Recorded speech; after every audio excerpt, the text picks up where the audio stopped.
Welcome to the lecture about architecture.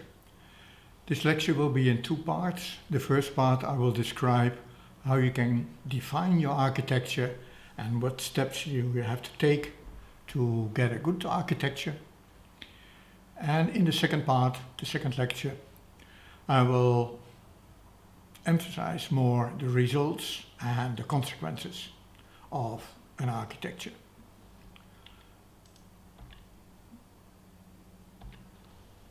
Let me start with the definitions of the architecture.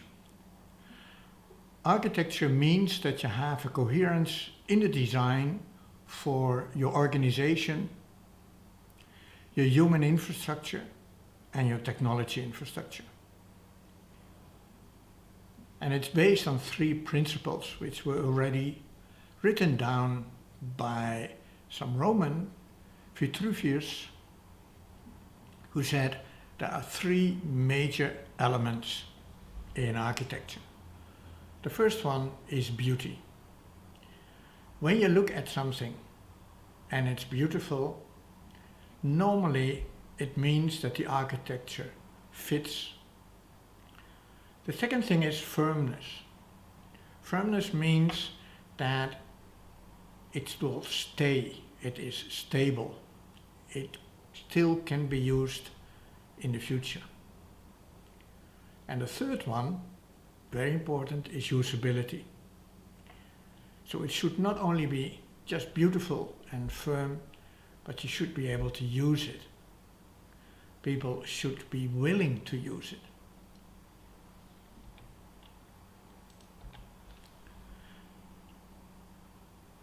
To get there, you have to take steps. You have to do something. For this, I've chosen the 4 steps of the Deming circle.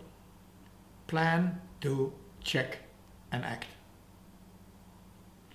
So when we talk about coherence, we said you have to find the coherence in your organization, which means that you have to find a target. What do you want to do with the organization? That's the whole planning area. Then you start doing it, you design your organization. And of course, when you have designed your organization and it starts working, you have to analyze, you have to check on it. You have to find out whether this is the right way. And then act on it when you want to improve it, when you want to change it, when you want to improve it for the users for any reason. And for that, you need control. You need to be able to measure what's going on in the organization and why. Each phase gives you an insight.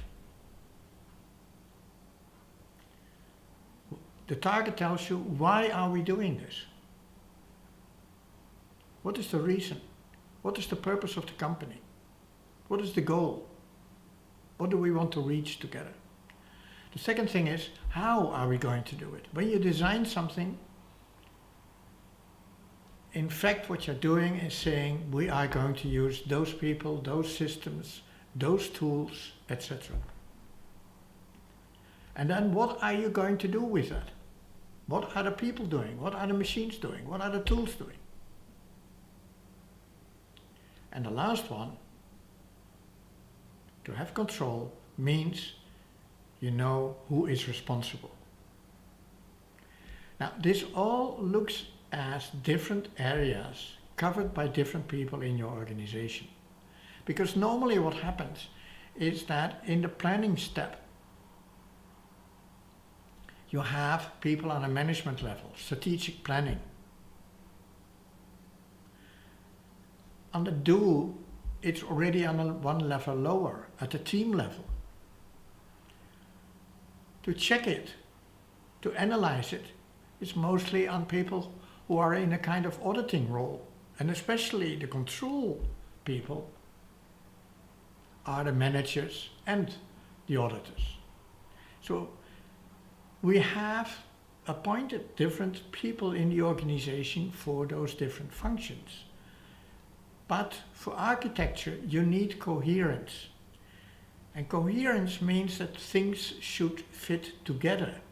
People should know who is responsible for what and how do they communicate and how do they work together. So the coherence is determined by the target of the organization and of each part in the organization, the design of the individual systems, which means man and machine, because technology is a set of tools for a certain process.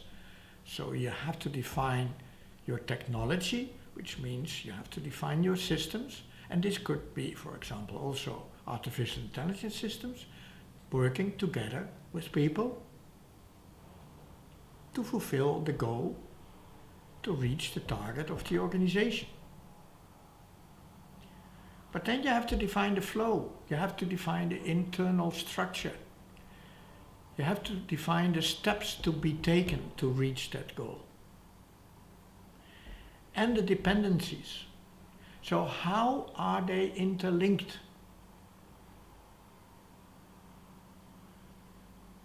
And last but not least, you have to keep control of it. You have to keep control of the total behavior of the organization. Is it doing the things we designed? Is it doing it the best way? Or are we ineffective? Are we inefficient? Those kind of questions have to be asked, but also in the light of what is our architecture and what will be the consequence on our architecture. Then you get pictures like this. This is in Dutch, but in fact you get pictures where you describe everything which is being done on the management level, on the design, on the process level, and all the lines show the interdependencies of those different processes. So you get a very elaborate scheme of your whole organization or part of the organization, describing the target, how this target is going to be fulfilled by which processes, how these processes are controlled and managed, and how do we really see the overall results of this architecture.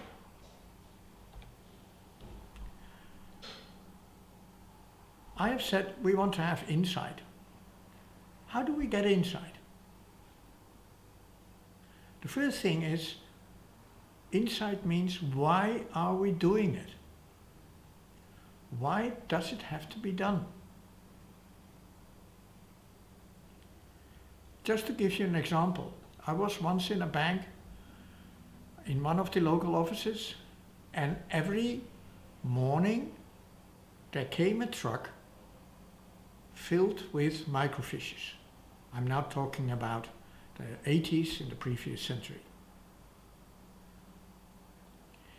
Later on that day, there came another truck with a lot of boxes with paper. So I went to the staff of that local bank office and said, what is happening? Why are they sending us this? They said, well, this is a printout of all the data regarding the bank accounts people have with our office. And then I said, but you have a network system now. So at each moment in time, you just go to your screen and you can look what the value of the bank account is. Yes, they said. So I said, why do we need microfiches and printout and a network? Well, the network could fail. I said, okay, I agree. So you need maybe a backup. But why do we have two backups? And there was no answer. The only answer was nobody switched it off. Nobody said, stop making it.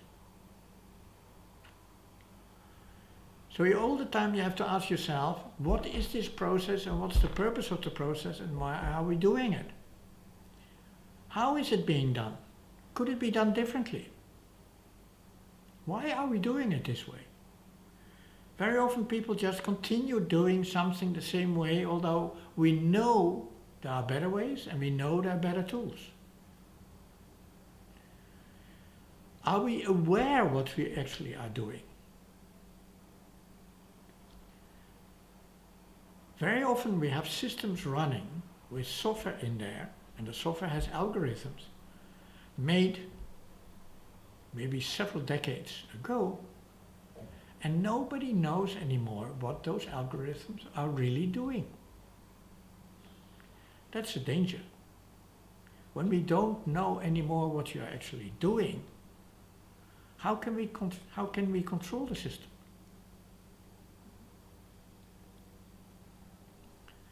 And the last thing you really need insight for is who is responsible for what. When something goes wrong, when something has to be changed, when something has to be done in a system, when somebody has to be spoken to because he's doing or she is doing something wrong, who is responsible for that process? Who is responsible for those data? Who is responsible for the planning? Who is responsible for fulfilling the target in the right way? That's the insight. But then come to my favorite part, beauty. I'm a physicist, and we have one rule in physics. If a formula looks beautiful, simple, clear, the chance that it is describing the situation in the correct way is much higher than when we have a formula which is very elaborate, difficult to understand, etc.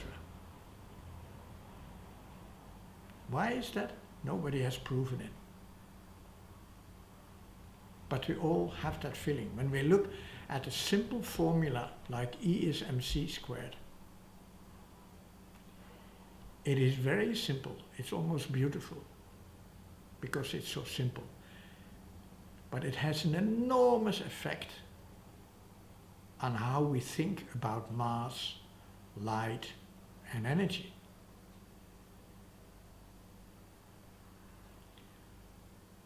E is mc squared. It's clear to understand. It's easy to communicate. And it's objective, which means it's not only functioning in this system. No, in fact, you can use the same in all kinds of circumstances, different circumstances. So it's not a subjective something, subjective beauty, but it's a common beauty.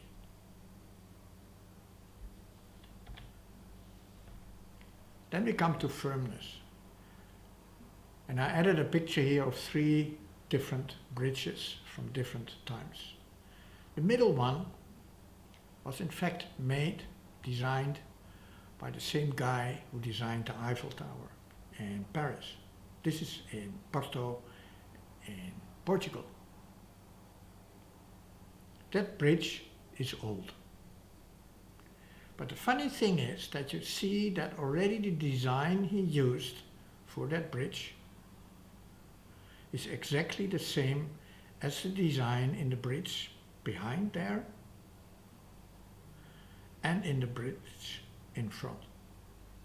Pillars with the curve connecting the pillars, taking all the forces from the bridge to the pillars. That's the structure. And that's apparently a structure which can be used for a long, long time. And it's secure, easy to maintain, stable. The bridge has to be stable. That's firmness. But we can apply this also to organizations. When people have to reorganize every 3 to 4 years, you must ask yourself, did they really thought about the design and the architecture of the organization? On the other hand, when you have companies which have a very stable organization, which runs already for a long time, with good results, you know somebody thought about how to organize it and how to set it up.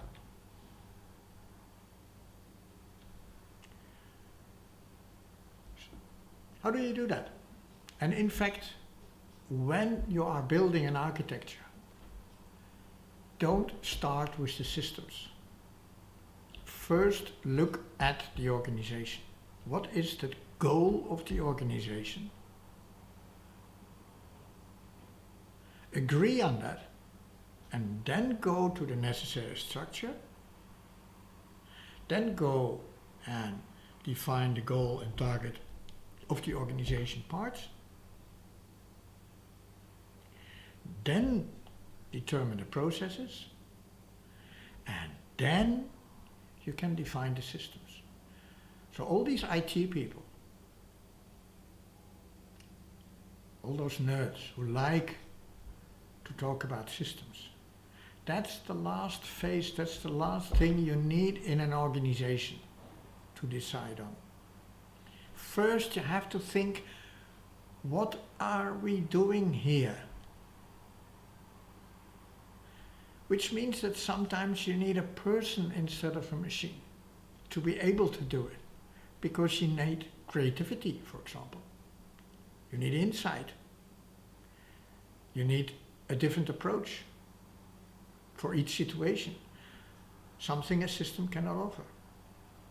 So be aware when you start organizing and you start making decisions regarding systems, it's the last step, not the first.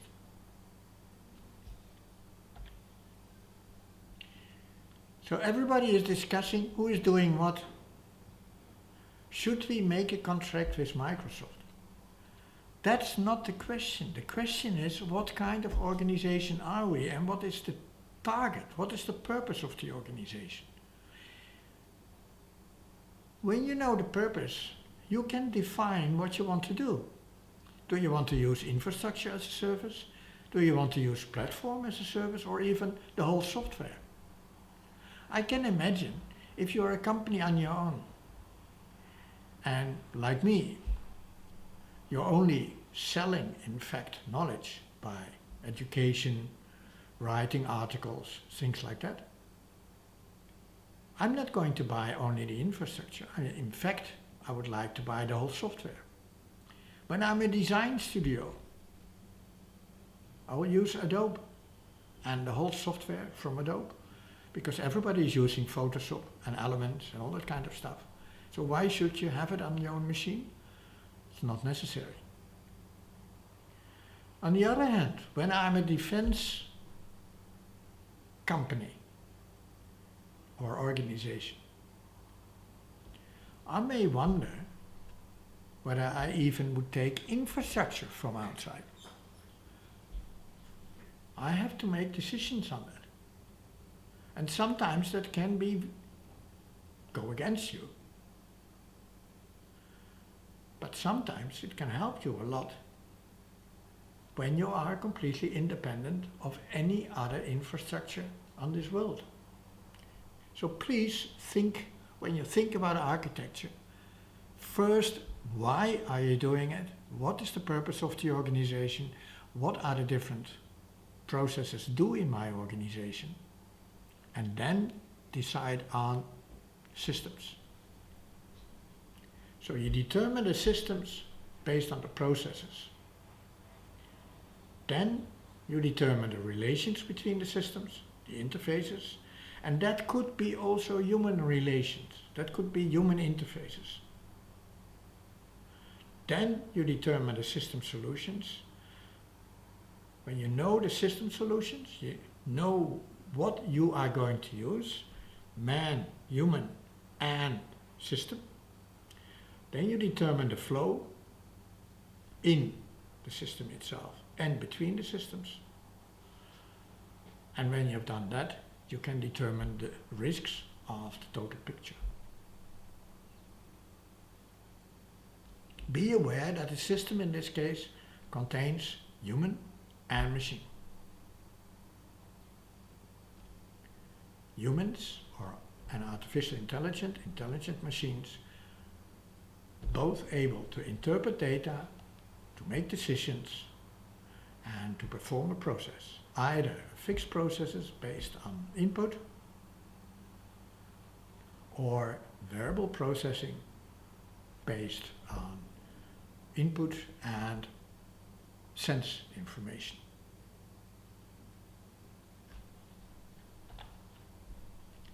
And then comes a very important step, which is something which has to be taken into account at the very beginning of your design phase. When you have the purpose of your organization and you start to design, and you have to define your processes and the flows and the links between the different systems, then you have to define what is your changeability. How often will something change? That's very important for your maintainability. And it's also important for your test environment, because you need a test environment which is built such that it can cope with future changes. And that it can cope in it in a very, let's say, continuous way, which means that when you have a lot of changes to be made, it should be an automated test environment. When it's a change, let's say maybe once every 10 years, it's a completely different situation. You need a different test environment. For the maintainability, you have to have the control, but also the supervision. Supervision on how the system performs and how the system fulfills the goal and the target. Which means that in here, in maintainability, in your architecture, design for maintainability, you have to start thinking about cybercrimes. You have to think about the risks and whether risks are big for particular crimes.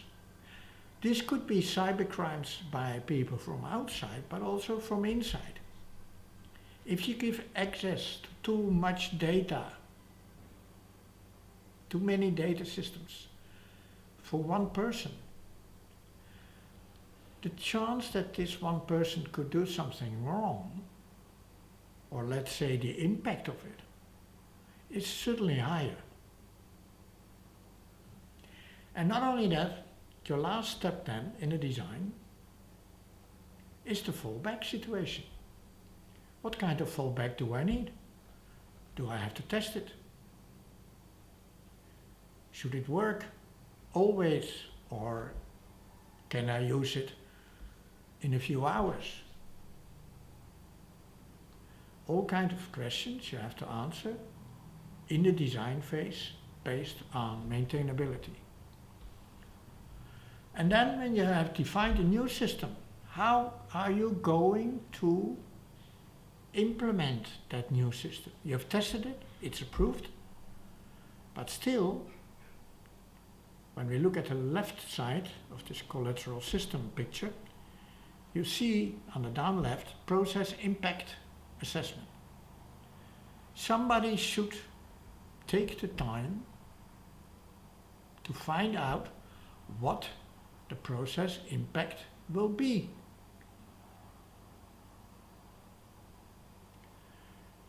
Then there should be somebody who is looking at the processes. Before we launch a system, what is the impact on all the processes and the design for those processes? And then when we have this predecessor system and we start to implement it, what data breaches, what kind of differences are there in our data systems? And how does that influence the total environment, including the management on the system? So we have to look at how we design and then make the system and then implement the system. So this is every time, these are steps where you have to take into account what the architecture of the system is. What is the coherence? Am I touching the firmness? Am I touching the beauty? Everybody knows this statement. We started with a very clean, neat system, but then we added this, we added that, and in the end we had a system which just looked terrible because we found all small pieces added, connected to it at every places, and nobody understood anymore how the total thing was working.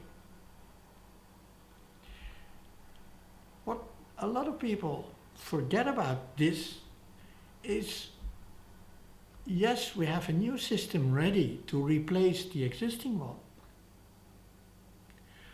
But when we have replaced it, do we keep the existing one as an old one? My recommendation is always yes. Please, because when you talk about risks, fallback, and all the other situations, that should be part of your design. That maintainability should contain thinking about how you exchange systems from one to the other and what to do when after 1 or 2 days somebody finds out there's a huge mistake in the current system, so we have to go back to the old one. How often does it not appear that it is impossible to go to the back to the old one? Think about that in advance. Make sure that you can go back to the old one. This is the last slide of part 1. In the next lecture, part 2 of architecture, we will just look more at the results and the impact. Thank you for your attention.